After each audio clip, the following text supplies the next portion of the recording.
Yo, what is up, everybody? Your boy E-Man from the Average Joe Sports Talk Podcast coming at you with another live weekly stream. You know, my usual weekly stream. I had a little day later doing a solo today, but we will be back normal schedule next week. Listen, man, your boy had a great weekend. It's the reason why I'm doing a little late. I had an eventful weekend.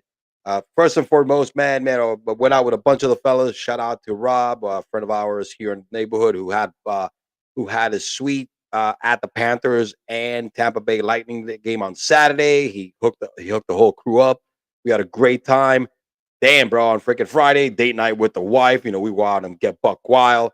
Sunday, man, your boy went, and you know, your boy got pride. Went out to the Dolphins and Giants game down here in South Florida. Hook up with the fellas, tailgating, drank a bunch of beer. It doesn't matter. Proud of the fact that even though we lost, we only gave up 31 points to Miami. We still dropped 16 points. Defense looked good. Had a pick six where I had something to cheer about, man. And one thing about Florida, baby, it was Giant Town, baby. My tailgate area was popping with Giants fans. We're a lot classier than the damn Jets when we come into town. There was a lot of Dolphin fans. And me being down here, I go to a lot of the Giants fans that come down here, so they always tell me the same thing. We're not scummy, bro. You know what I mean? We are not like the Jets fan. No disrespect to the Jets fan, but their reputation down here sucks because it's always fights. But anyway, great weekend. I was exhausted on Monday. Your boy's getting too old for this. I mean, I used to do this like on a weekly basis when I had season tickets.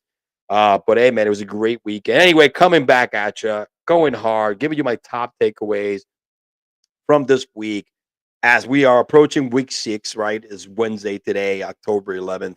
There was some top takeaways, man, in the NFL and storylines that I want to hit. I'm not going to do every game like I do every week with cricket. It's going to be more of a storyline oriented. Top things that caught my eye this week, and of course with the other segments, loser of the week, go to the week. You know how we get down. But anyway, I wanted to start because there's something obvious about the NFL, right? There's something obvious in the NFL right now, and the obviousness is that there's the 49ers and the Philadelphia Eagles. And then you got the next tier, the rest of the league. Not because they're undefeated. All right?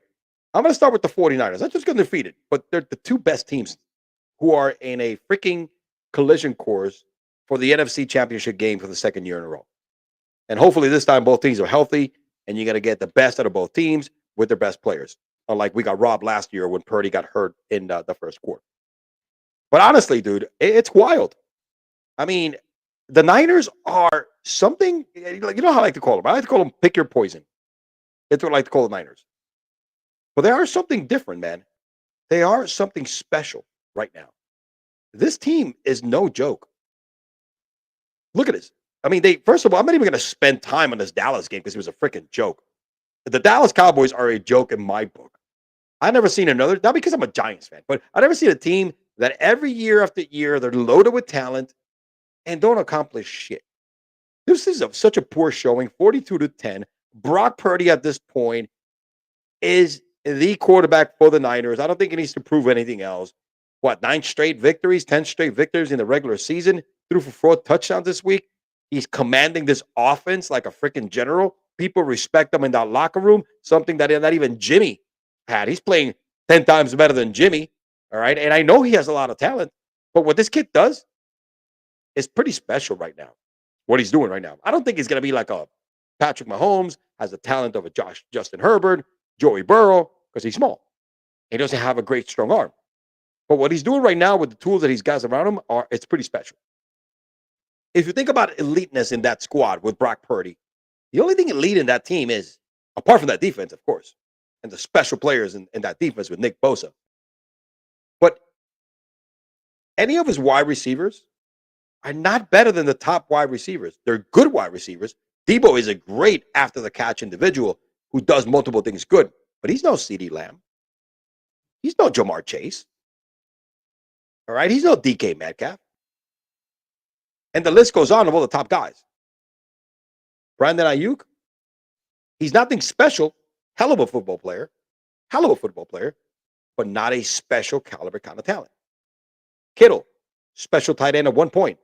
Washed up, which this week he fed the ball for 3 touchdowns. Eliteness there, of course, is that offensive line. But also eliteness that surrounds Purdy, it's Christian McCaffrey, to me, the best running back, probably next to Henry in the last 5-6 years. He doesn't have that elite talent. He has really good talent. Great coach who calls great offensive schemes, and he's doing it all with a freaking quarterback, Mr. Irrelevant. No, he's not irrelevant anymore. He's very relevant, and he is the Brock. Brock Purdy is doing a lot of things special. It's time to put him in the conversation of really, really good quarterbacks. And I don't know how long this is going to last, but the Niners need to shore this kid up and pay him. But he's doing a lot of special things. And look, he's doing what he can with what he has. Great accuracy, can throw the football on the run, is making good decisions, not turning the ball over. Pretty freaking special. This team right now, this offense is being led by him and is destroying teams. The Niners have scored over 30 points and above in every single of their wins. They haven't scored less than 30 points this season. What the fuck? They're averaging 33.4 points per game while the opposition is averaging 13. That's where that offense, combination of offense and defense, is coming into play. And I'm going to go through some of these. I'm not going to break down every single. I'm not going to share every single. But total points, every single stat. Total points: 167 to 68. 20 total touchdowns to 7 versus opponents. I mean, it's ridiculous. All right, look at total first downs in comparison to the teams that they play. This combination of great offense and damn great defense. Going back to Brock Purdy. Excuse me. Great passing completion percentage. Has 1,200 passing yards. Yards per pass attempt. That's a lot of that has to do with the great yards they catch by Debo. The rushing attempt, again, immaculate. You have freaking really good backup running backs, and of course, a goat in Christian McCaffrey. 4.5 rushing yards attempt. They're keeping the opposite team to under 4. 156 rushing yards per game to 64 on the other team. This is insane, bro. This is insane. They kill it on total yards. They're killing it in total yards per game. That's why this team scores that much. All right, and we don't have to talk about the defense. I mean, to me, right now, they have the top defense in the league. They do. They have the top defense in the NFL. Now let's take a look at some of the individual players. I already kind of tooted what's his name? Brock Purdy's horn a little bit, you know what I'm saying? So yeah, let's go back here. Let me make sure I get the right tab here, boys and girls. But check it out. As a team, Brock is killing it. Look at this. Look at this completion percentage. 72%, bro. That's above league average. Quarterback rating 123. 9 touchdowns. No picks. All right, has been sacked 8 times. Forget about the ground. I think he has a couple of rushing touchdowns over them. He has 2 rushing touchdowns. And these are all like quarterback sneaks. But look at this. Christian McCaffrey, 5.2 average, 510 yards. Look at Jordan Mason with limited carries. Debo is out there with rushing. I think he has a rushing. No, he doesn't have a rushing touch. Does he have a rushing touchdown yet? He does. Look at that. All right. They just have a lot of good different pieces. And going in the air, like I told you, look, it's not like their wide receivers are burners. They're athletic and they're fast, but it's not like you have an elite wide receiver here. They just have a well-balanced attack. Look at the 4 top receivers, right? You got to throw Christian McCaffrey in there because this guy is just out of this world. He plays both sides of the ball, running it or catching it like a freaking G. But Brandon Ayuk with 21 receptions. Look at the targets, 27, 31, 23. George Kittle has lost a step or 2, but he's still getting fed the ball a lot. And a lot of these catches are tough catches that get you close to the first down. I mean, he's not that great playmaker that he was before. unlike last week where he had 3 receptions, all 3 were for touchdowns. That's the kind of offense this team is running, and they did it against what, the second best defense in the league before coming into this week.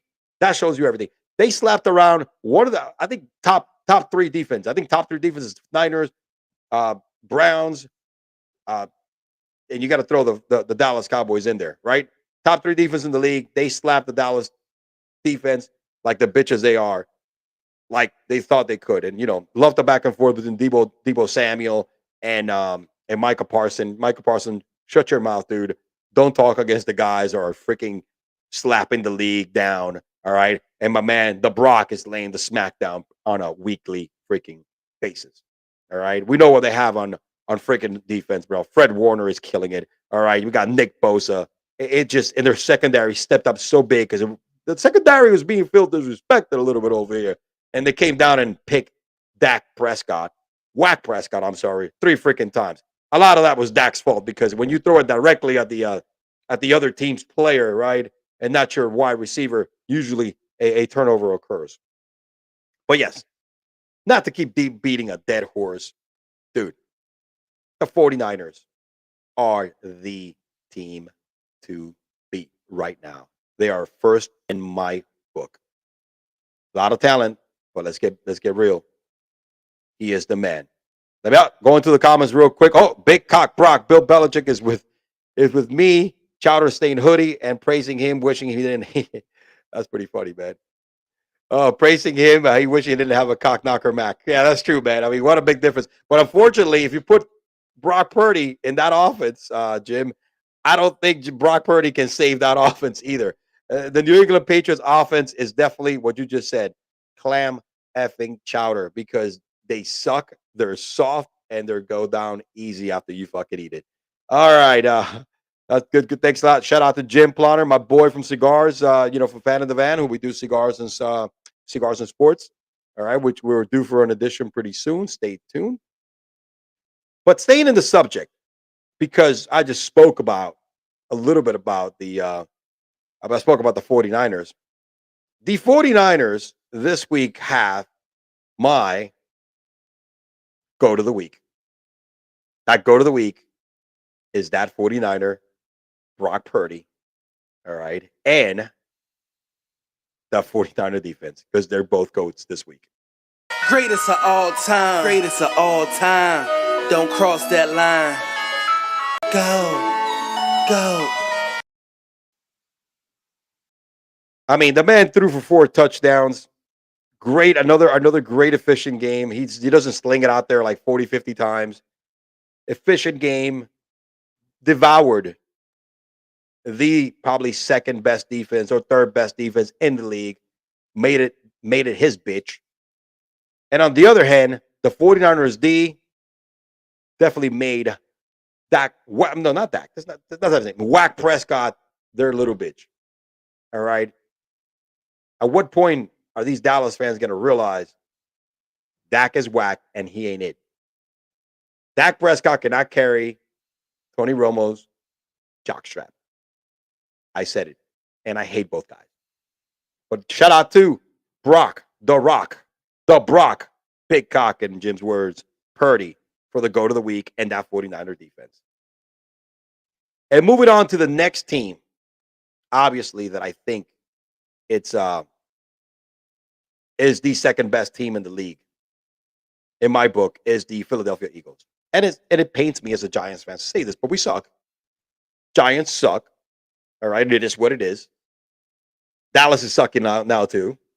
Washington sucks ass also.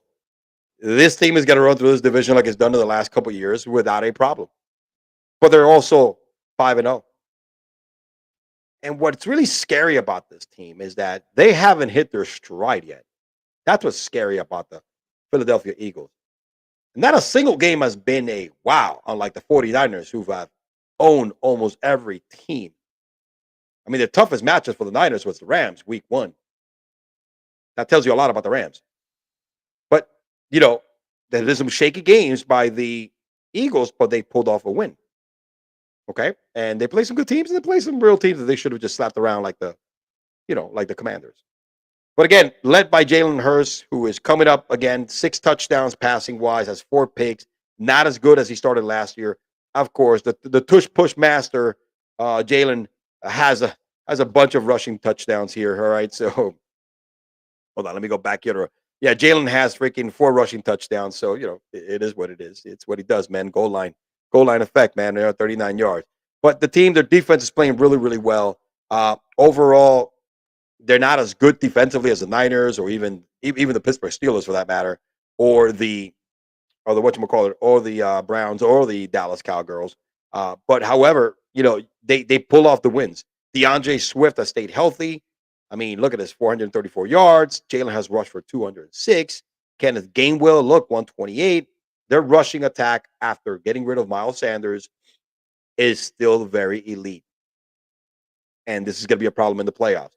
A.J. Brown started out slow, but the last 3 games, the man has played out of this world, over 140 yards, 30 yards per game.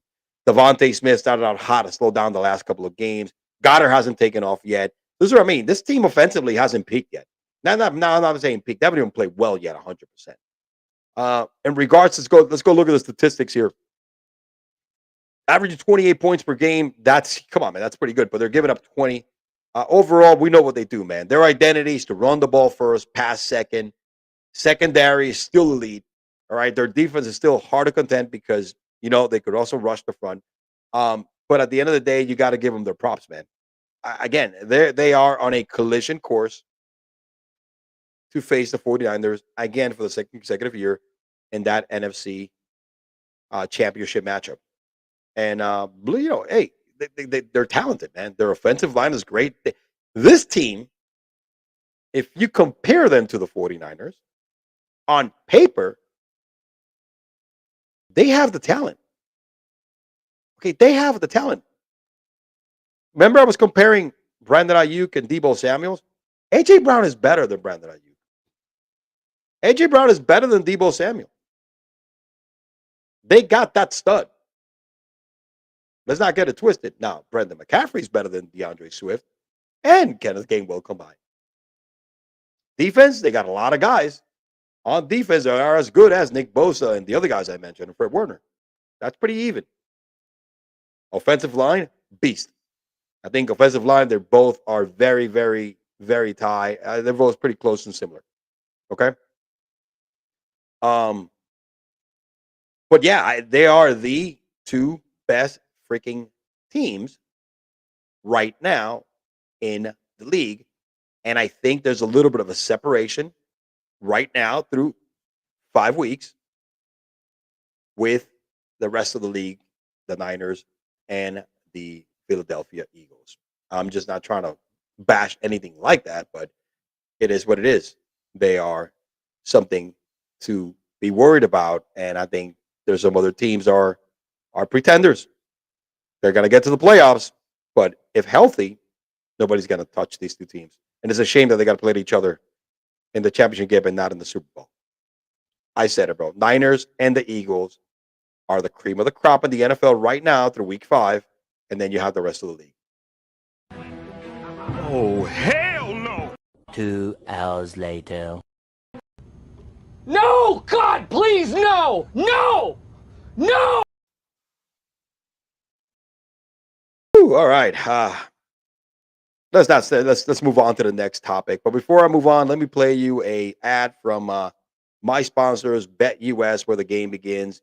Check out the link in the description of this episode and in every episode for if you go ahead and click on my link and you're a big time bettor, baby, you're going to get 125% signing bonus, baby. 125% is the highest signing bonus in the industry. Check it out. Click the link, deposit some money, and go win some money in BetUS, where the game begins, the top betting location in the world. I've been to 56 straight home games.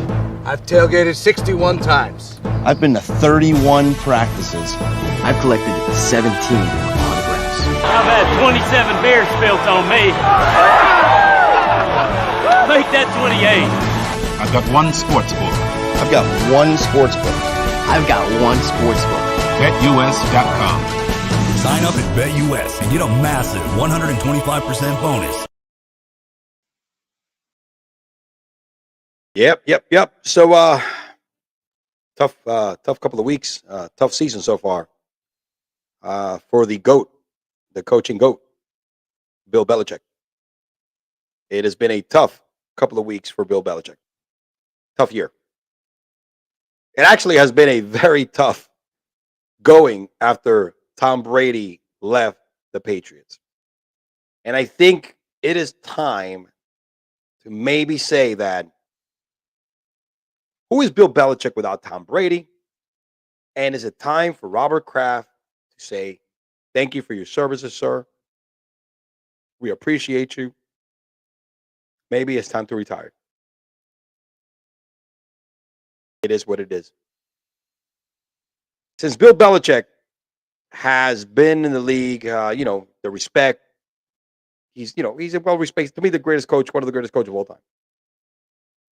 But the Patriots have not been any good post Tom Brady. And a lot of it is not having Brady, but a lot of it has been the Bill Belichick system that doesn't work without Tom Brady. And he hasn't been able to get with the times. Still does a great job drafting defensive players. You can see it from this year. But also has a very hard time getting with the game and the innovation. And now he is being looked to me in my books as a dinosaur who doesn't want to evolve, doesn't want to change with the time. And when that happens, from a professional opinion, not just in sports, but in life, when you have an individual that does not want to evolve and change with the time, because change is one of the hardest things to do, but it is required and is important as time goes on because things do change, things improve, things move faster. You have to evolve and get with the times. Bill Belichick is not that guy. The New England Patriots are the worst team in the NFL in my book right now, worse than the Giants. I said it. They have a 1-4 record. They lost the last 2 games by a combined 72-3. The most lopsided streak here through 2 games in the Bill Belichick era or his career. Their offense is averaging a sorry as 11 points per game. Quarterback, Big Mac Jones, ain't it? But you're not doing anything else to give this kid a hand. Going back to Brady, since Brady left in March 2020, Bill's Belichick records 26-29, 1 postseason appearance, 0 playoff wins. There was a time that it was a dynasty. Bill Belichick was part of it alongside his homie Brady. And I know today is not the day to figure out who had the greater influence, the greater influence in the Patriots dynasty. Today's not the day because we'll say that all the time, but it's pretty obvious it's Tom Brady. Anyway, right now, just based on what we're looking at so far in this year, we are Bill Belichick needs to evolve. Let me read this comment from my boy Jim because he did have Bill Belichick on his show.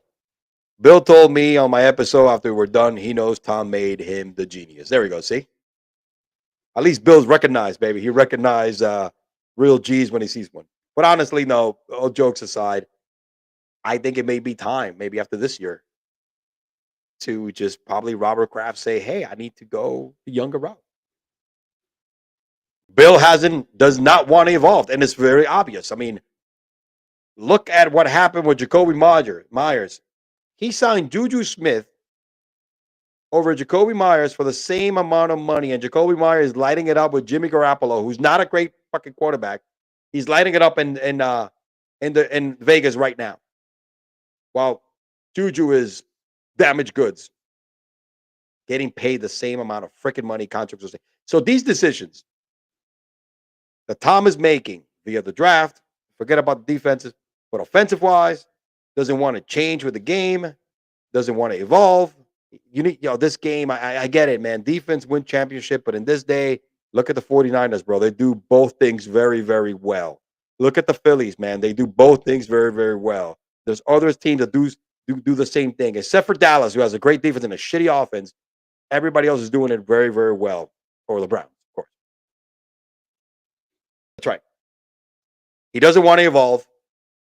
He doesn't want to change. And when that happens, it is time to move on.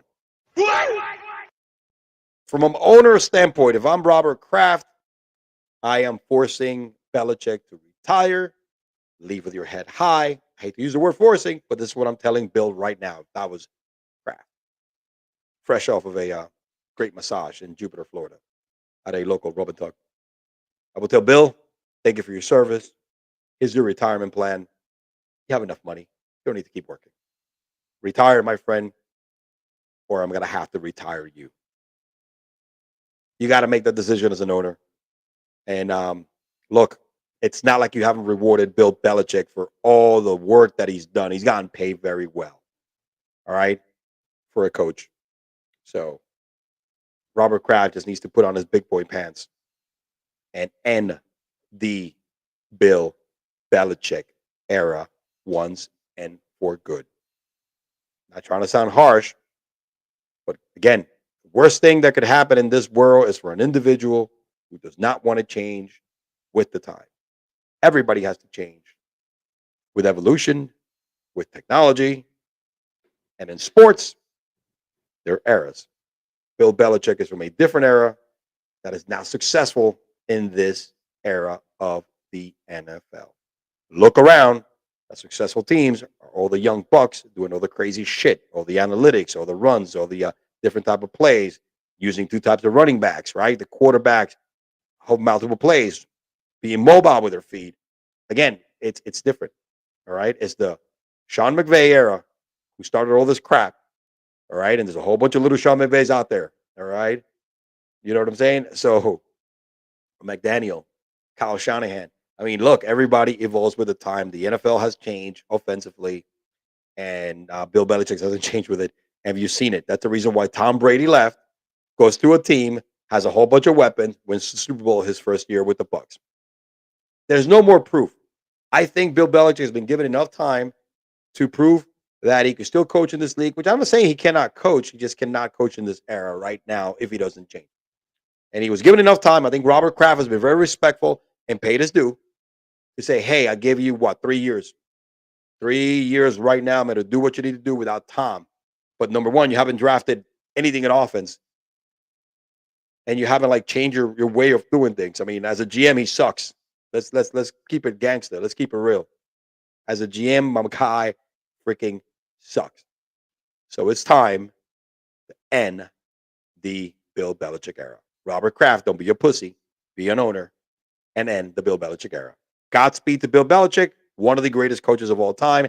Doesn't take anything away from him having a shitty year, having a shitty post Tom Brady era, because, it is what it is. It's Tom Brady. He's the greatest freaking quarterback of all time. So.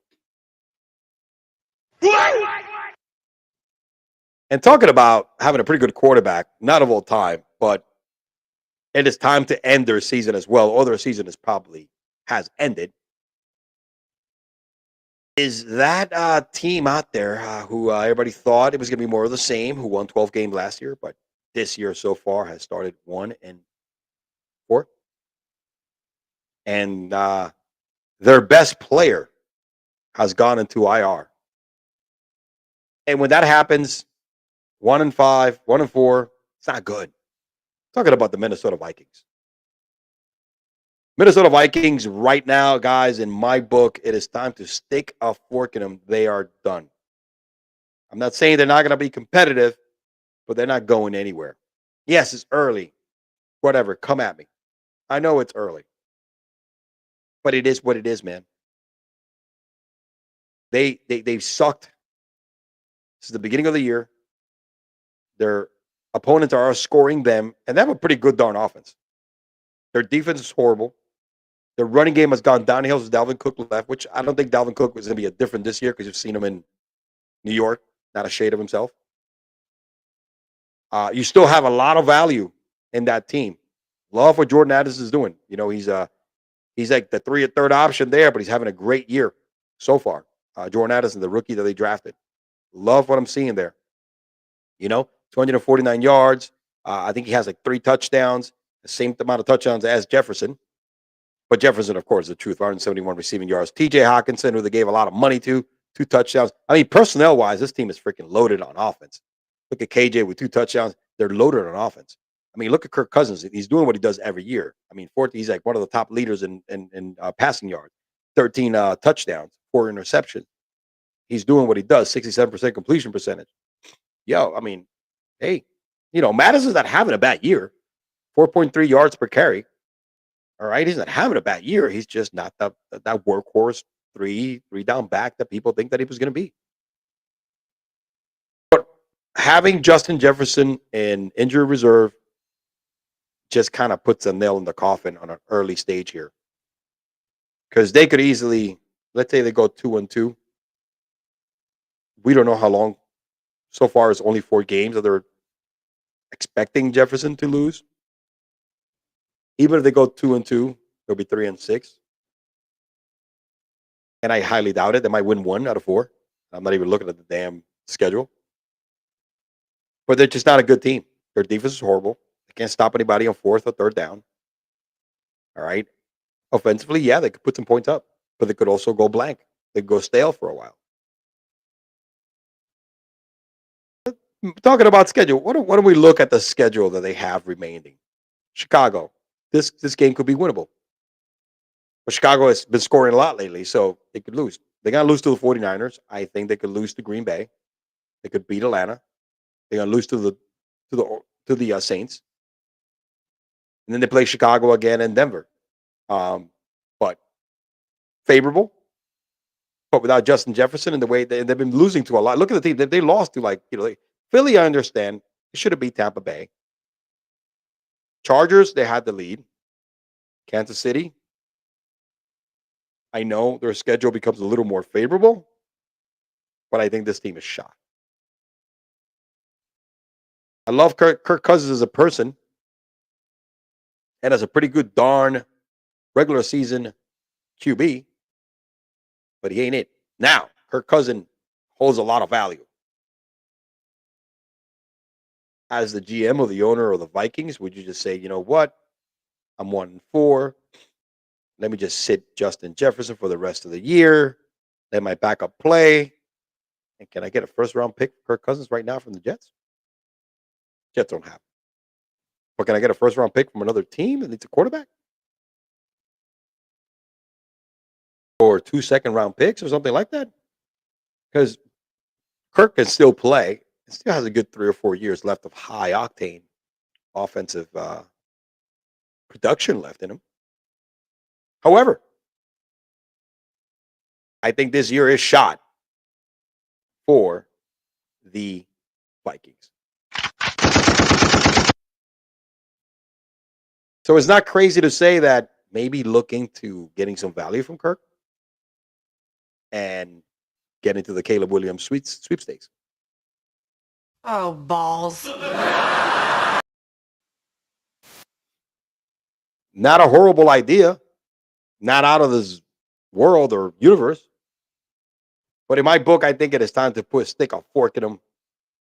They are done. And even if they decide to have a historic turnaround and make the playoffs, they'll be done in the first round again. But I don't know about that. It's my first early decision. I called the same team last year with the Packers, and I said they were done in week 5. And they've had a nice little run, but they still didn't make the playoffs. This team is in the same scenario as the Packers last year. They might make a little run because of the schedule, but they won't make the playoffs. They definitely would be. They are done in my book. Stick a fork in the Vikings. Peace out until next year. There's a lot of things that need to figure out, man. Are you going to keep Kirk or are you going to tank?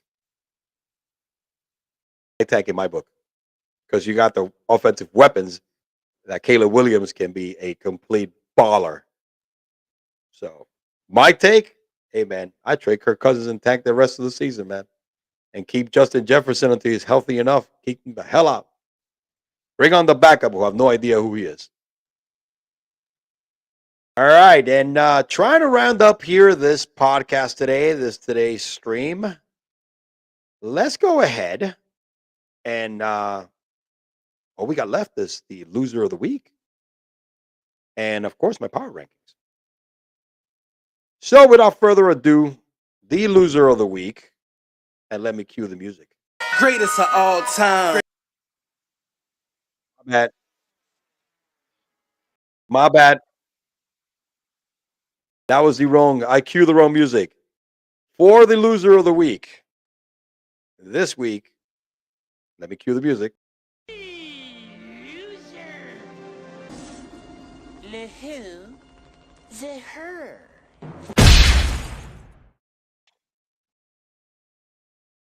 Excuse me. Loser of the week is none other than Dak Prescott and the Dallas Cowboys. 42-10, complete ass leveling destruction. That team was so sorry. Dak threw 3 touchdowns, had a QBR of like 32, 150 yards. 3 straight, I mean, not 3 touchdowns, 3 interceptions. He had 3 straight picks in the first play, back to back to back. And a lot of them were his fault. Complete annihilation by the 49ers defense. Okay? That 49er defense is nasty. Complete annihilation.